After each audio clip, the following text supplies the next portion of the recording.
and welcome to this week's episode of OmMade Kitchen. Today, we're gonna be doing a base recipe. So what I mean when I say base recipe is it's a recipe that can be used in a lot of other recipes.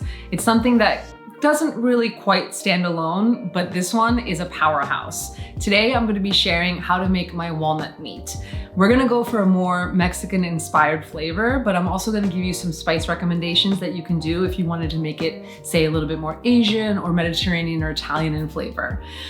It is a really, really great dish, a really, really great ingredient because walnuts are high in omega-3s and omega-6s. They're really good for your brain. They look like a little brain. It would make a lot of sense that nature gives us these great little hints on how to nourish ourselves. And it's a great source of protein. Being plant-based, it's something that I love utilizing. I always prefer, if I can, to find organic sprouted walnuts, but even just buying organic, I know Costco sells a huge bag of organic walnuts, is not as expensive as most people think. Nuts always tend to be expensive, so people tend to not add them as much into their diet, but it's a great way to get minerals, vitamins, and protein. So let's do this. So the things that you need today is you're gonna need a food processor. This doesn't quite work as the same way in the blender for texture wise. And although you could hand break the walnuts, I'm really gonna suggest a food processor for this one. And if you don't have a food processor, totally easy to find an inexpensive one. And it's a game changer for sauces and for all kinds of dishes. So we're gonna use our trusty food processor. Mine's like 10 years old. I've had it forever. We're gonna have a little over of 2 cups of walnuts that we're gonna add to the food processor. And then we're gonna add different seasoning and spices and certain liquids to create the recipe and the flavor profile. And you will not believe how close to the texture of ground meat, if you will, this becomes. I've put this recipe in taco dishes and in stuffed peppers and various other dishes. People have no idea that it's not meat. We're gonna do about 4 or 5 good shakes of chili powder. Now this chili powder has a little bit of cumin, garlic, and oregano already in it. I'm gonna do a little shake of turmeric, more for the nutrition than anything else. Turmeric is gold.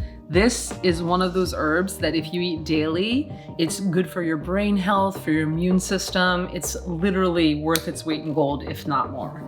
A teaspoon and a half of garlic powder. I'm gonna do the same amount of onion powder.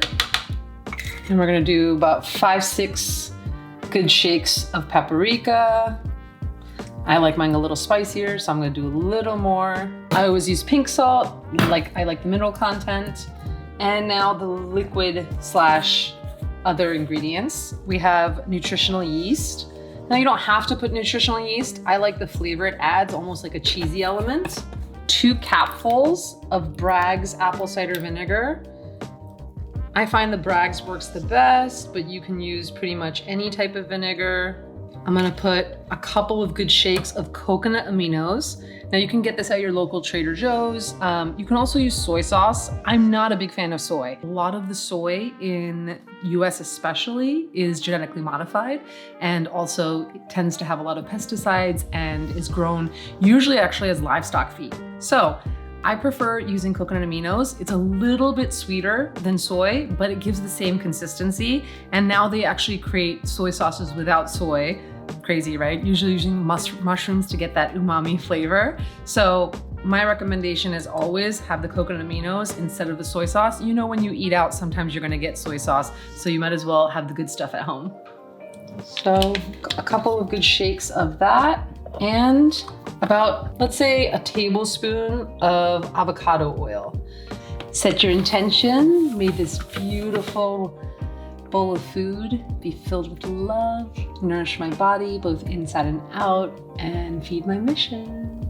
This is where you want to use the pulse feature. Ooh, it's really close. I want to add a tiny bit more oil. If you want to come and take a look, guys. See, it's got the texture almost of ground meat. Needs a little more paprika. Needs a little bit more spice. So this is definitely one of those recipes you're gonna try as you're making, because everyone has different tastes and it's really learning about what you like. Some people do not eat onions and garlic. They may wanna use mushroom powder in this recipe. You can add sun-dried tomatoes in and they add a really nice texture and beautiful flavor. I am allergic to tomatoes. I know, sacrilegious, but I am. So I actually prefer keeping mine tomato free, but that's why I use the other flavors for that really good umami. And we're gonna add a little bit more of the avocado oil. Now you can use a little bit of water or a little bit of vegetable broth. And we're gonna pulse it a few more times. You can see like how now it's kind of staying on the spoon. That's the kind of consistency you want to look for. Gotta have that taste test. That's where I want it. Pardon me, guys. I'm just gonna have a moment with my walnut meat. It's so nice because you get all those flavors of the spices. You really do actually taste each individual spice. Maybe not the turmeric as much, but the other spices. And you think, how can this be walnuts? But it is. So now this is the base. And now we made this with a little bit more of south of the border flavors. It can be done both in Italian style or Asian. And if you come with me, I'm gonna show you a couple of the spice mixtures that you can use for those other types of walnut meat. So as I said before, this is a base recipe. The recipe that we just made is more of a south of the border inspired. Let's say you were doing a little bit more of a Mediterranean or an Italian dish and you wanted this walnut meat for that, then you would still use the coconut aminos, but you'd swap out the brags for a little bit of red wine vinegar. Still gonna be using the nutritional yeast, the avocado oil, but now for spices, we're gonna use rosemary, Italian seasoning, some crushed red pepper, and onion and garlic.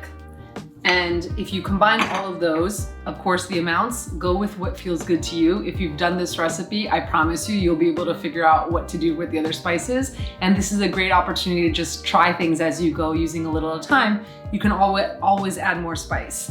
So that's gonna be the more Mediterranean Italian flavoring profile. And then say you wanted to do Asian lettuce cups, or you wanted to do a ramen dish and you wanted to have more Asian flavors in the walnut meat.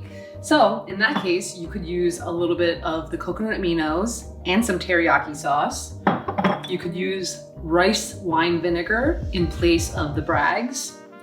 And for the spice mixture, you're gonna use turmeric, you're gonna use ginger, cayenne pepper, lemongrass, and again, the garlic and the onion powder. But yes, I want everyone to be able to nourish themselves, have a little fun while you're doing it. And like I said before, if you can handle things going wrong in the kitchen, you'd be surprised how that translates into your life. And sometimes things go wrong so things can go right. I know the walnut meat variations all happened because I accidentally used ginger instead of garlic or something like that. So be adventurous and let me know what you do with your recipes. And if you have any suggestions, as always, comment below. Love you all. And don't forget the secret ingredient. It's always love.